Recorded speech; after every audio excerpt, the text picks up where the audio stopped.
Good afternoon, everyone. Thank you for still being here. My name is Kim Kishel. I'm a product manager on the Microsoft Cloud App Security team, and I'm here today with two. Hi, everyone. My name is Niv Goldenberg. I'm the group product manager for Cloud App Security. And with us also today, Daniel Liberal, who is a senior security specialist from Nestle. Yeah, and today we're going to talk to you about some of the top CASB use cases that we've identified and that we think are essential to everyone's cloud security strategy. But quickly before we get started, who in the room knows what a CASB is? OK, I'm going to call that critical mass. And who's already deployed a CASB? OK, a little fewer. And so I'm assuming all of the rest of you are planning to deploy one in the next 12 months. So if that's the case, you're definitely in the right session today. So we're going to walk through 4 things. We're going to start off with what's a CASB and why do you care, or why should you care? Give a little bit of background and history to that.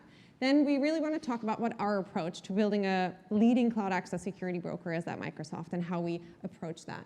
Then we're going to walk you through 4 use cases. There are a lot of things you can do today with a CASB, and there is a huge breadth of use cases that we actually have available in our product. And throughout the sessions, all of the week, we dive deep into a lot of them, but here in this one, we're going to focus on 4 main ones. And then obviously, how do you get started? So if you're still planning to roll out a CASB, what's really your key go-to?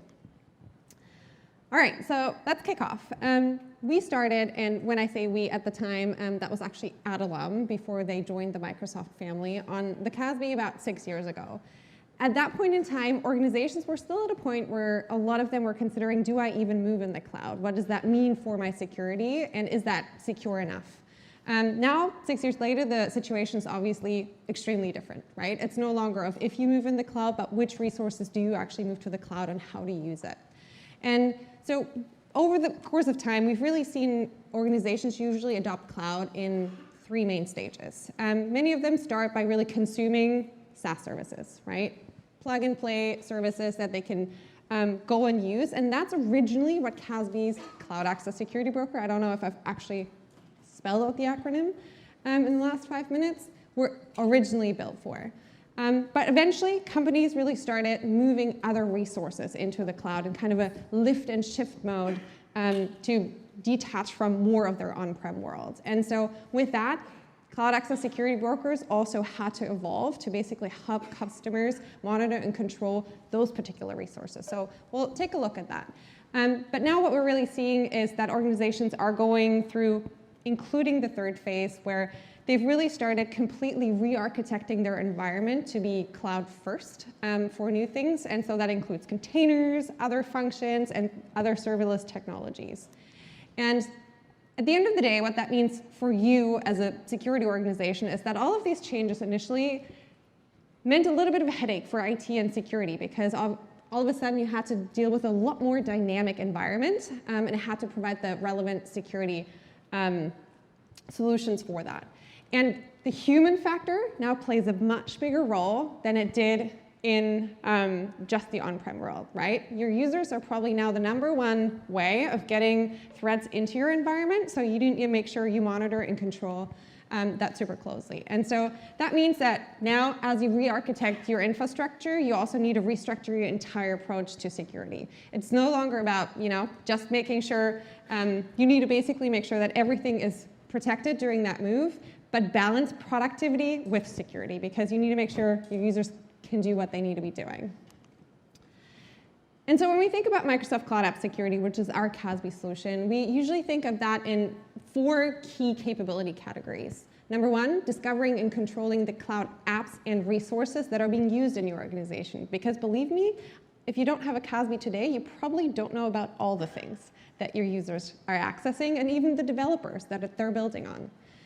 Protecting your data, everything that is in the cloud, it always includes sensitive information, so you want to really have a good grip on that. Then obviously protecting against cyber threats, detecting those anomalous behaviors, using intelligence to help you identify and then obviously remediate threats. And lastly, ensuring compliance. Know where your data is, make sure that the apps that you are using comply with the requirements of your organization, and executing on that.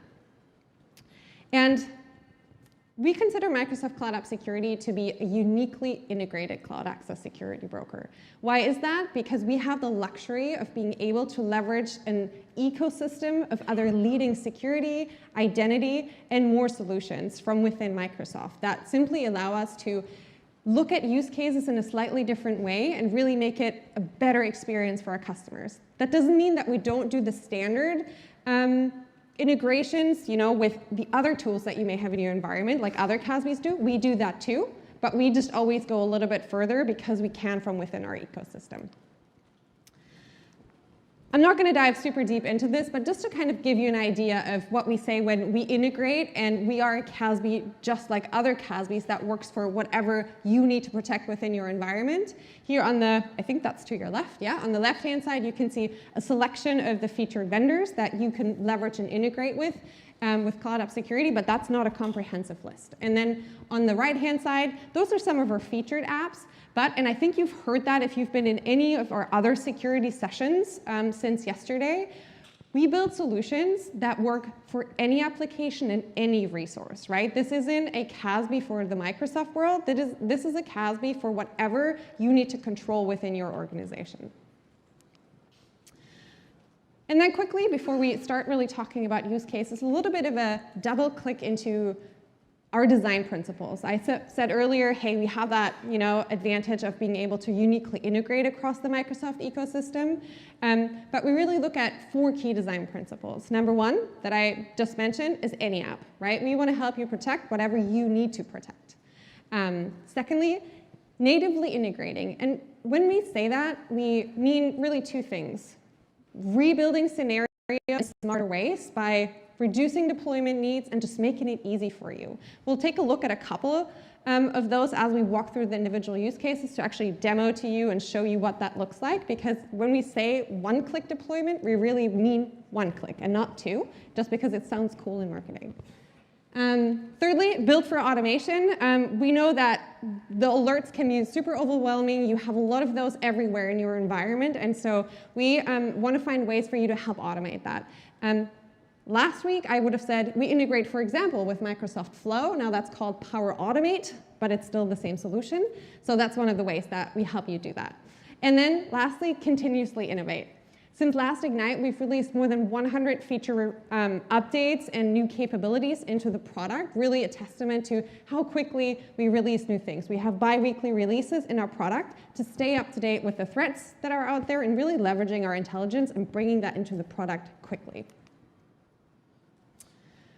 And this one, because I can't not talk about it because we're super excited about it, 1 week ago actually, Gartner released the 2019 Magic Quadrant for Cloud Access Security Brokers.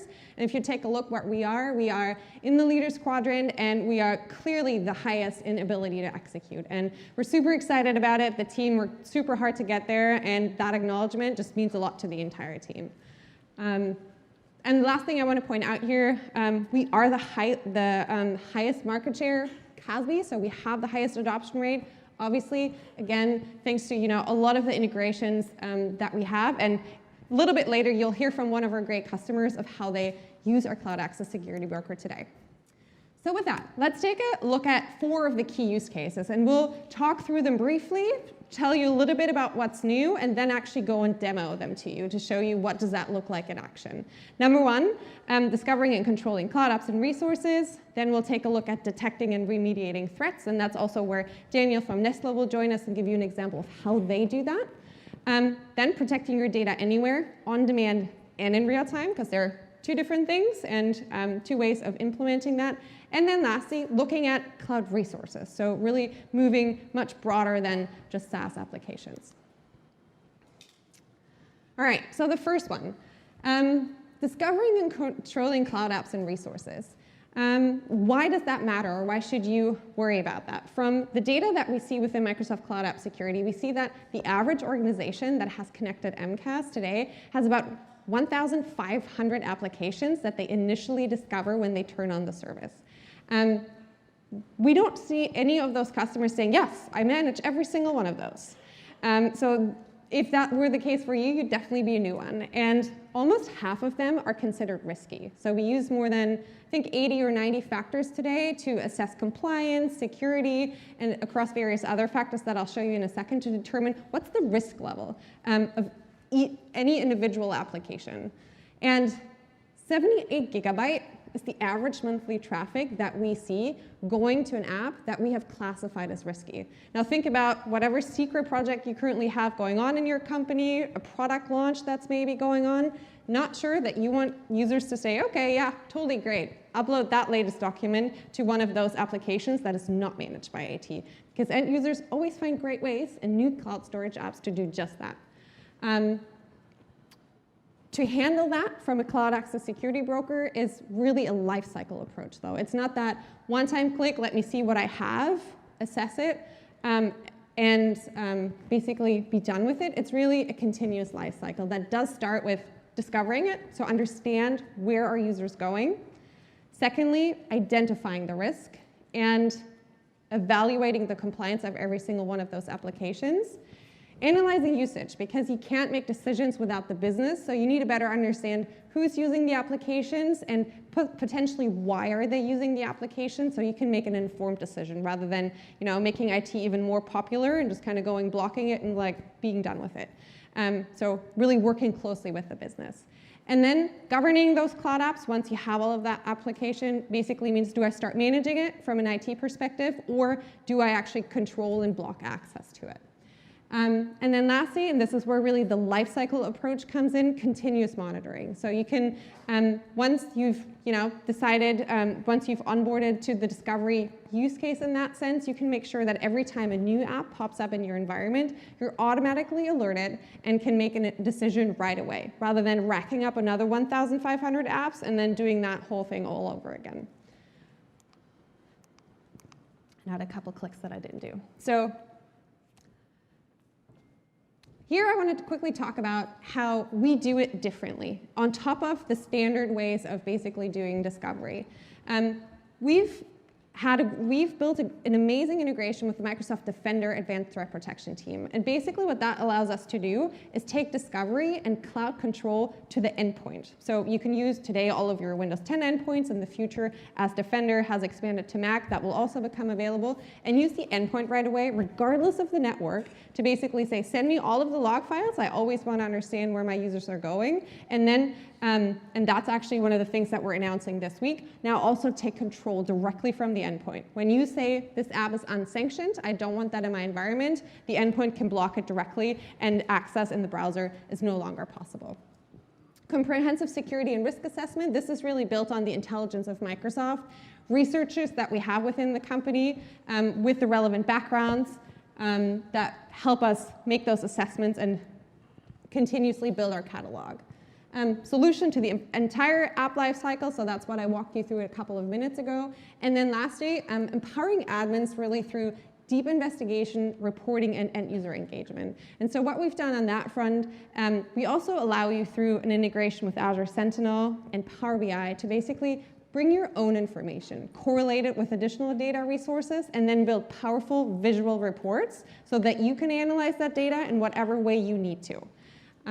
And with that, let me actually hop over and show you a little bit of what I just talked about in action when Nivs unlocks his computer. Thank you. Cool. So what you can see here is the Microsoft Cloud Discovery dashboard. Here you get basically an overview of all of the apps that were discovered in this particular tenant, traffic information, download and uploads, and basically all of the relevant information that you need from a discovery perspective. Now, what I just talked about from a deployment perspective, I'm going to quickly hop over and reload this page to the Windows Security Center. So when I said, hey, we're building one-click deployments with other solutions, I want to show you that one click as soon as that website loads. There we go. Perfect. And I'm going to scroll down. So down here, you're basically here in the Microsoft Defender Security Center. And the moment that you enable this one single button, all of your endpoints that you're already managing will start sending log files to Microsoft Cloud App Security that then will start showing up in the dashboard. So what does that look like? The moment you enable that integration, even if you hadn't had that before, you get a dedicated report for all of your endpoint users. Now, what that also allows us to do, in addition to standard cloud access security broker solutions, is actually take the discovery to the machine level. And that not only allows you to then investigate on the user base, but also on the machine base, and really do your deep dive investigation from here. But next thing I want to do is take a quick look at the discovered apps. And we'll actually drill down more specifically in the cloud storage apps, because that's where most of your sensitive data is basically going to go and be downloaded from. Of course, you're more interested in the ones that are considered risky, so I'm going to adapt the risk score here. And select 3, and we see that 3 key apps are considered risky at the moment. So now, I also earlier mentioned that we evaluate against more than 80 risk factors today. This is basically what you see here and what we do for every single app that you find in Microsoft Cloud App Security. So we see some general information, hosting company, security, right, across data audit trail, user role support, and many more.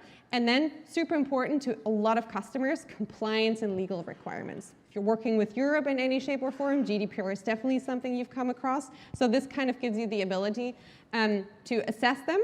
And then, once you're ready to basically say, OK, I know now what to do with that app, decide whether you want to sanction it, start managing it, keep the access alive, or unsanction it, basically block the access.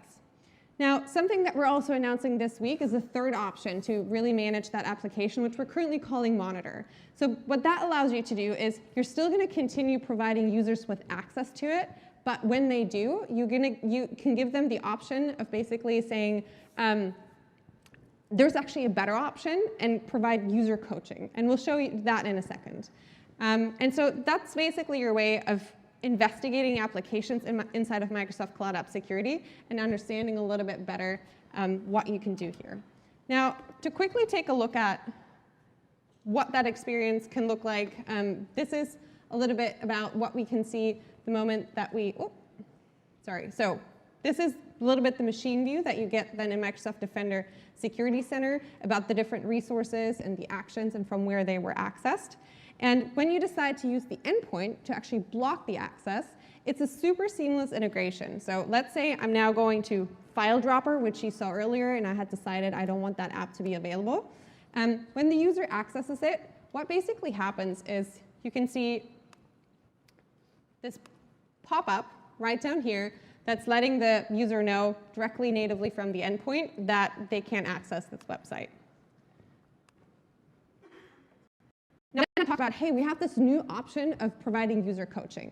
What you can do here is basically send the user to whatever page you want to send them to provide them additional context of why they can't access certain applications. Here, we've built a SharePoint site to kind of give you an example, and we're going to continue building out that scenario because we understand how important end user coaching is and helping them make better decisions throughout.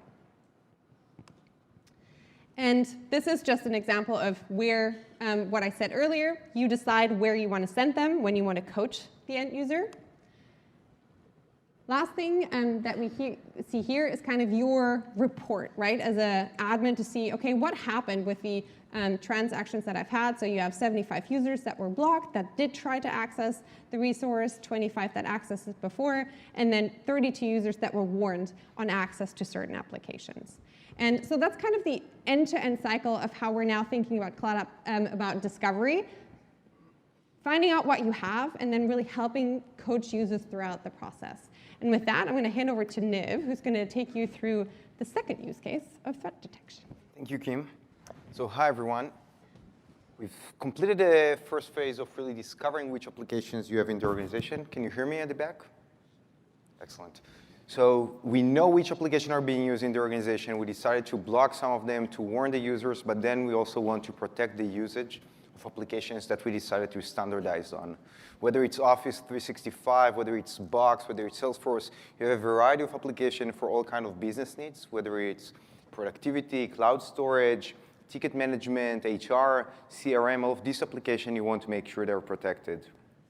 And why I want to make sure they're protected? Because we continue to see a growing trend of cloud-based attacks. And Daniel will soon come up here and tell you about the challenges that he's facing. But from the numbers that we're seeing in the statistics, we see that although there is a significant decrease in the duration of an attack, which was reduced from about 300 days to 80 days in terms of the median duration of an attack, it's still a pretty long time for an attacker to be in your network, controlling your assets, and doing damage in the organization.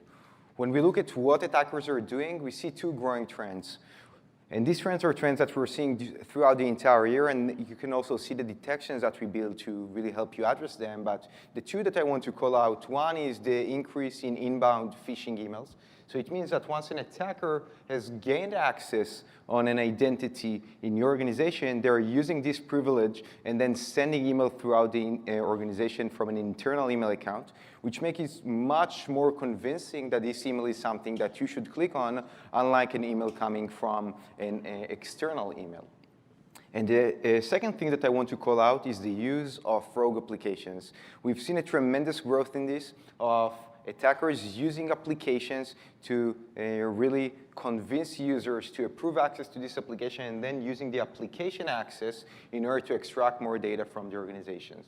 So when we think about what are the key threats from an organization point of view, we know that there are the threats of malicious insider. This is something that we always need to take care of, compromised accounts, but there are also these new trends or new attack methods that now when we take the cloud in consideration, it's easier than ever to exploit them. And let me give you an example, malware, for example.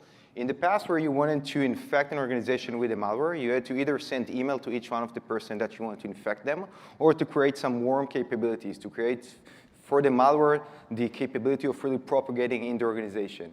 Now what you can do is simply get a hold on a publicly shared folder, replace one of the files, or just put a file with a very attractive name, put it there, and people will start clicking on it. So you don't need to make a very sophisticated vulnerability exploitations in order to get your malware to a large portion of the organization. The only thing that you need to do is to put it in the right place. And these are the kind of threats that we here come to really provide you with a tool to protect against. So how do we do it? In several different ways. The first one is really to provide you with a lot of detections out of the box. Why? Because we know that from a security point of view, for you to keep up with all the new attack methods and the new trends of attackers is hard. And you have lots of stuff on your head, and you have lots of stuff that you need to take care of. So once you connect an application to MCAS, this set of detections and templates will be available for you, and the only thing that you need to do is connect the application that you want to protect. The majority of these policies are enabled out of the box. Some of them require you just to turn on the knob and to say that you want to start scanning or you want to start doing the detections. And then we provide you with both UBA detections to really profile the different user in the organization, understand what a typical user is doing. But what a typical user is doing is kind of an oversimplified question. It really depends who is the user. What a typical marketing person is doing, what a typical engineer is doing, and what a typical salesperson is doing or operation person is doing. So for us, it's all about profiling the different users and also identifying the different peer groups, because this is the only way that we can accurately profile a user and to identify deviations. In addition to the profiling and the machine learning-based learning that we do, there are also some signatures that we continuously learn as a deterministic signature that can allow us to detect threats, such as attackers' tools. Maybe if it's a tool for attackers to go and create inbox rules. Maybe it's an IP that we know that is suspicious. So by combining all of these signals together and also leveraging a deterministic engine, provide you with a very comprehensive protection engine that detects these threats and enables you to go and continue to remediate and to investigate these threats. So how do we do it differently? The first thing, and I think that this is the most important one, is that the solution is built, designed, tested, and used by security professionals. For us, it was very important not to take the best developers, but to take the best security people and the best developers and put them together in one room. So to take people who actually defended organizations, to take people who maybe also did it from the other side, not of the defense, and put everyone in a room and really take what every experience they have, the know-hows, and then to implement it and translate it into the detections that you have in the product. I don't know how many of you are familiar with One Hunt. One Hunt is an event that we have in Microsoft once every year. We have a red team and a blue team that try to attack the organization. We try to catch them.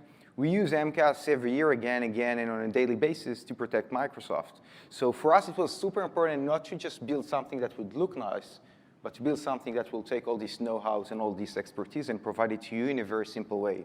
As I mentioned, we take both worlds of the UEBA and deterministic analytics and put it together. And then it's not just about taking these very sophisticated engines and externalizing them for you. It's about making sure that what we then trigger is actionable and scenario-driven. Why? Because when your SOC analysts are seeing an alert, they want to know very quickly what is the thing that they now need to investigate and what is the action that they now need to take. We can alert on different mathematical deviations, different things that the theory said that they're an anomaly, but then when an analyst needs to come and do the investigation, they will get lost. So for us, it's all about making it actionable and scenario-driven. And last, you probably heard multiple times, but this is one of the core strengths of Microsoft, where we harvest the cloud, we leverage the power of the clouds, the multitude of signals, more than 1 trillion different signals coming from the different security solutions, the different endpoints, the different managed accounts, whether it's an Xbox machine, whether it's a VM in Azure, or whether it's an endpoint. We take all the signals and we feed them into the Microsoft threat intelligence, and then we take these signals and feed them into our detections. So we can very quickly identify threats and help you keep your good position in the race with attackers. We've released lots of new capabilities in detections and the investigation, but before I go to demo this to you, I would like to invite to the floor Daniel from Nestle to tell you about his challenges and what he's doing in his organization. Hello, good afternoon. Can you hear me well? Yes. So thanks, Niv. Thanks, Kim, for inviting me in the scenario. So today I'm going to explain briefly how do we work and how we use Microsoft Cloud App Security. So as mentioned, I'm working in Nestle, yes, the chocolate company. We also do Nespresso, Kit Kat, and we have many brands. And we are a big company. We are 300,000 employees across 190 countries in the world. I am working on the Security Operations Center, specifically in the incident response part. We are based in Barcelona, and we deliver service worldwide to the whole company. So I'm a senior security analyst and also work as an incident coordinator in Nestle. So I will explain briefly how we work in the incident response. We follow the National Institute of Standards and Technology.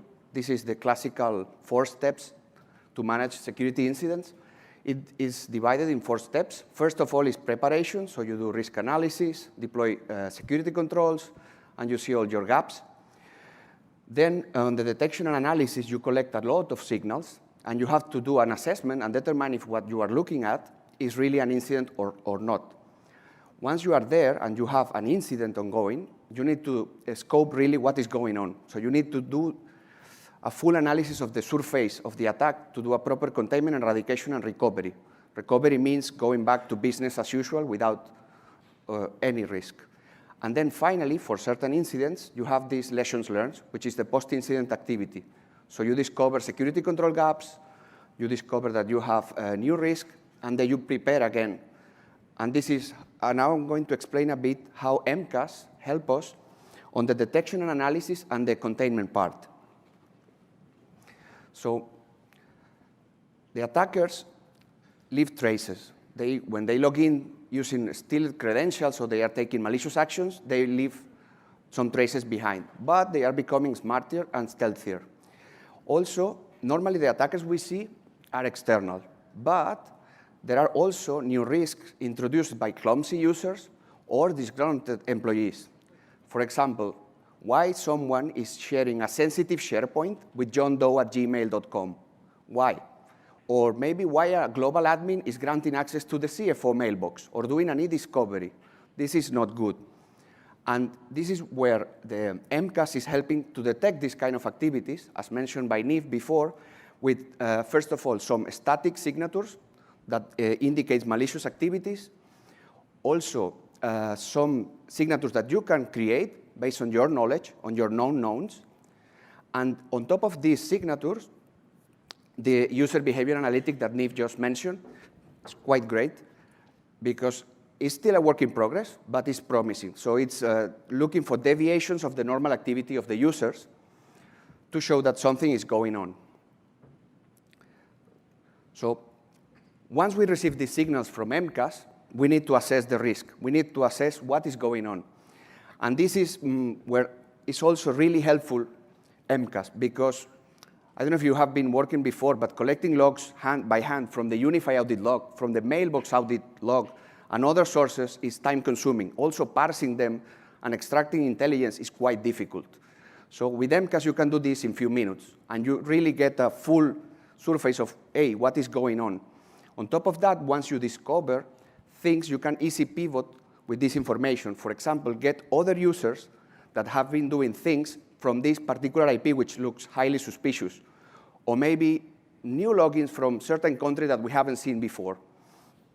I have to mention here that MCAS also provide you with some eradication capabilities, but we are not yet using them because we have a very complex ecosystem and we are using Azure and, well, we are not using at the moment this functionality. So I will show quickly something we see on a daily basis, which is a phishing attack. So this is the classical example of a phishing. Someone received an email, hey, you have a missed audio message. I don't know why, but the users click on everything. They don't have this service, they don't know the mail, but they will click. Of course they will click. And it will get them to a lookalike login page of Microsoft, and of course they will put the credentials. Of course they will do it. They always do that. So at this point in time, our user has been compromised. Now the bad guys, or the attackers, need to log in, and we need to see what they are doing. So one of the most frequent things the attackers do, we go to the next slide. Oops, this slide. So in this particular case, and we see this often, they create inbox rule to hide their tracks. In this particular case, let me zoom in, otherwise it's not visible. Yes. So in this particular case, the attackers create a rule named ... This is not human doing that. I mean, you normally create meaningful names, like move all the mails from my boss. You don't put ... Also, what is very strange is that they are moving all mails to the RSS folder subscription. Nobody uses this folder. We call them ghost folders. They are there, but they are useless. So this is not a legit activity for sure. So every time we see this kind of signature triggering, we know we are in trouble. And this is where MCAS is helping us a lot to remediate this much quicker than before. And just my last word, be careful, because we are seeing that they are becoming better and better, the attackers. And we have seen that they can set up a financial fraud just with few hours of compromising a mailbox.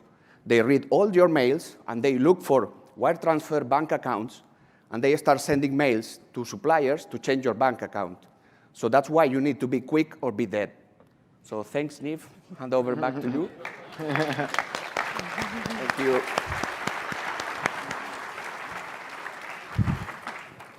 Thank you very much, Daniel. I would like now to go to the MCAS portal and to show you a demo of additional capabilities that are built into the product for your convenience. I'll first go to the user page. This is one of the new things that we've released very recently, where we built a dedicated user page that for you to investigate. And what does it mean? It means that if you get to the point that you have a risky user in the organization, it could be a user that just recently sent or configured these suspicious inbox rules, or a user that was triggering a different alert, you can go to this page and see all the things that are relevant for the investigation of this user. So let's see what we have here. First of all, you have the name of the user, obviously, but also what information do you have on him on the Active Directory. So what department, if there is additional information. You can also have here what is the user exposure. So an overview of how many devices do we see this user using, how many locations have we seen him coming up from or active from, and also contact information if as part of the investigation you want to contact them. Now let's see the timeline. The timeline is really an anatomy of an attack. When you put everything together and you don't look at it just one alert at a time, you start to see what the attacker was doing. So let's look at it from the beginning to the end. We see that it started with an activity from an infrequent country. What does it mean? So we said we're doing a profile for each one of the users. We're doing a profile for the different peers.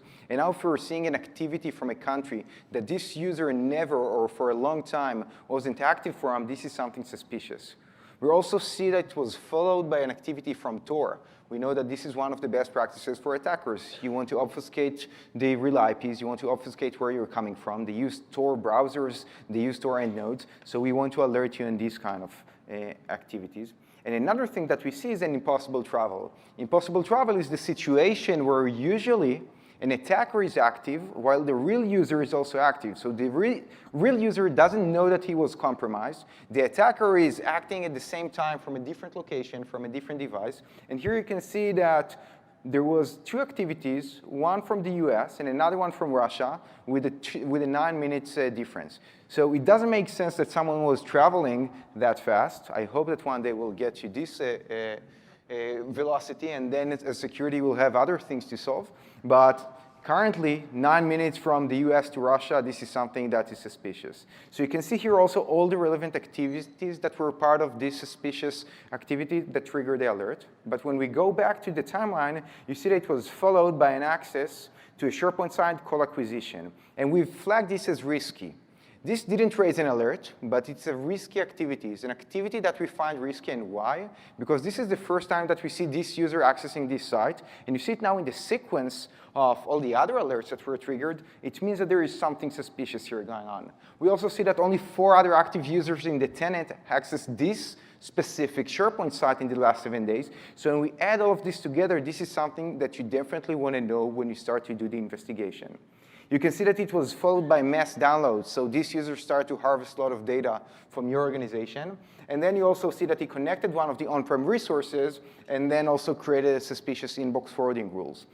So the inbox forwarding rules, as Daniel said, he showed you a real example. Here, this is another simulated example that you see of an attacker deciding that he's forwarding all the rules, all the emails from his organization to an external address, which is also something suspicious. Why would we see someone in the organization forwarding all the emails to an external address? In many cases, this is either a user that does not know that it is not appropriate to take all his emails and to send to his Gmail account. Maybe it's someone who is about to leave the organization. Maybe it's the next Eric Snowden, or maybe it's just an attacker. And once you see this, you can either decide that you want to take remediation action as part of the investigation, or what you can also do is go to the different policies that trigger an alert and to decide that you want to automatically take remediation action. So some of the remediation actions are such as going and suspending the user or notifying the users. But a very powerful integration that we built is an integration with Flow, which means practically that you can do whatever sequence you want to do based on an alert. So for example, if in your organization what you want to do when you see such an alert is to open a Jira ticket because your SOC team is working with Jira, or your SOC team might be working with ServiceNow, or maybe what you want to do is to contact the user manager and say, I see high or unusual number of file downloads. Is your user about to leave? Did you have any hard discussion with the user? So you can do anything you want based on the Flow connectors and triggering it based on detections that come from MCAS. So this was an example of an attack timeline. What I also want to show to you is all the different alerts and policies that are there for you out of the box. So when I go to control policies, I would leave this page for now. I will click only on the active ones and filter on the threat detections. You can see here many, many detections that are available for you. The one with the sharp eyes can see that some of the alerts here are alerts coming from Azure ATP. Why do we show them here? Because one of the things that we built, and we're super proud of it, is we built for you an investigation experience that is focused on the identity. So we took signals and detections coming from Azure AD. We took signals and detections coming from Azure ATP, and we put it all together under one hood. So it means that for you, you have a full coverage of the user activities in the on-prem and in the cloud. We call it hybrid UEBA. At the end of the day, it provided with a better view and better investigation. So you can see here all the different policies and alerts, and only one that I want to dive deeper into is to show you, for example, how does a malware in the cloud look like. So you can see here that when I click, I can see all the different malwares that we found, and I can also dive deeper and see who owns this file and really to see a report of this file and additional information about this file provided by Microsoft Threat Intelligence teams. I would stop here about the demo for the threat detection and go to another use case that I want to show you. The other use case that I want to show you is the use case of data protection. When we talk about data, data is one of your key assets, and the numbers don't lie. Organizations put their data in the cloud, and the data there is sensitive data. In addition, you might say, okay, so instead of storing it locally, we just store it in the cloud. No. A significant portion of this data is also publicly shared, and this is the kind of exposures that you need to take care of. And how do we build it differently? For us, it was super important to build it in a way that will detect all the data in the cloud, discover it, will enable you to protect it. But the way that we built it was through a native integration also with the entire information protection stack in Microsoft. Have you heard about Azure Information Protection? Have you heard about Office DLP? So for us, it was super important that the classification engine will be consistent across all of these different solutions, that the labels that you put or the labels that you use will be consistent and that you'll be aware of them. It was important for us to provide you a solution that addresses both DLP and exposures, but also the sensitive data, and most importantly, to be able to apply to all different applications.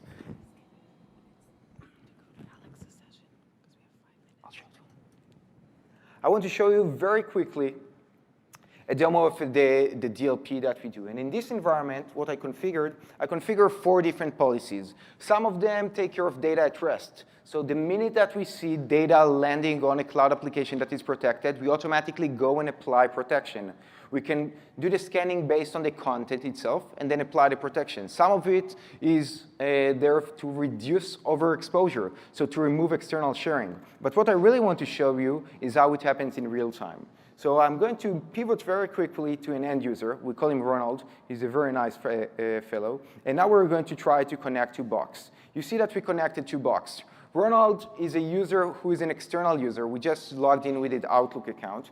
And what we've configured is that for users such as Ronald, we want to allow them access to our data, but we want to limit it. We want to scope it. So if he wants to, for example, share this document with someone else, we're going to block it because he's not allowed to share it. If he wants to copy data from here, and what I'm going to do, I'm going to select it and then click on copy, I'm going to be blocked. If you want to print this data to take the data out of the service, he's also going to be blocked. So we can block all the different exfiltration of the data to make sure that the data is protected. At the end of the day, what it provides you with the ability for secure collaboration, to securely and in a protected way to adopt the cloud, to put data in the cloud and know that it's not overshared, to know that it is protected accurately, to know that you can then share it with external users and grant them access in a secure manner. There's lots of additional capabilities that we're going to get to in other sessions that we have throughout this week around the security of data. I will stop here and move to the other scenario, and I will leave you also information about the other ones if you want to see further capabilities. The last thing that I want to talk about is how we extended from SaaS also to PaaS and IaaS. And Kim described the journey that organizations go through. And the journey is also a journey of awareness. Organizations know now that they also need to protect their AWS environment. They need to protect their GCP and their Azure environment. And if we said in the beginning that we're protecting any app, this is also another very strong evidence. It's not just about Azure. It's about any cloud platform that you're using. So what we provide you is with the ability to discover the usage of these cloud environments, to then go and pull the audit logs and do the analysis of what users are doing in these environments, to detect deviation and threats, and also to apply the real-time controls that I just showed you also to this environment. We have time for a demo? I'll show you in 60 seconds some of the capabilities that we built for these cloud environments. And it starts with the discovery. So you can see that in addition to the discovery that Kim showed you of SaaS application, we also provide visibility into PaaS and IaaS. So for example, if we want to see all the different buckets that are used by people in the organization, we can see that people here are using buckets in GCP and in AWS also. And this might be weird because we know that our organization decided to standardize on Azure, but maybe the data science team decided that for them, they want to use Google because they didn't hear the new announcement of Azure Synapses, and they want to use BigQuery. So maybe this is the case, and we want to be ahead of this. So this is one thing that we did. Another thing that we did is to really go and evaluate the security configuration of all of these environments to understand whether the DevOps team left any exposures that you then, as IT and security, need to take care of. And as I mentioned, we also took all the data of the user activities and we analyzed it with our machine learning UBA engine. So then we can detect threats such as, in this example, sabotage by a compromised account or an insider threat going and then deleting lots of VMs in our GCP environment. So more capabilities in multi-cloud environments, lots of other good stuff that we'll be happy to share with you throughout the other sessions.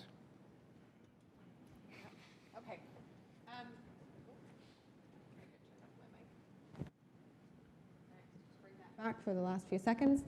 Yeah, just to quickly leave you with a few final thoughts. So the way that we think about building a cloud access security broker is really making deployment simple for you so you can get started and improve your security as fast as possible. We want to use the opportunity that we have by integrating with the larger Microsoft security stack to build the same use cases that other CASBs do in the same, but also in unique ways that just really support that simple deployment approach. And we are from the start rooted in supporting any application in any cloud resource. It's not just about the Microsoft ecosystem, even though we use that to build better capabilities, but about protecting and helping you monitor whatever you need to protect in your organization. And there are a lot of resources for you to help get you started. We're going to be at the booth all day, so we're going to be your best resource during this week. But once we're not there anymore, at least face-to-face, please go check out all of these resources. And then lastly, because we only have a few seconds left, we have a ton more sessions going on this week where different people from our Microsoft Cloud App Security team will be diving deeper into different use cases that you should absolutely go and check out.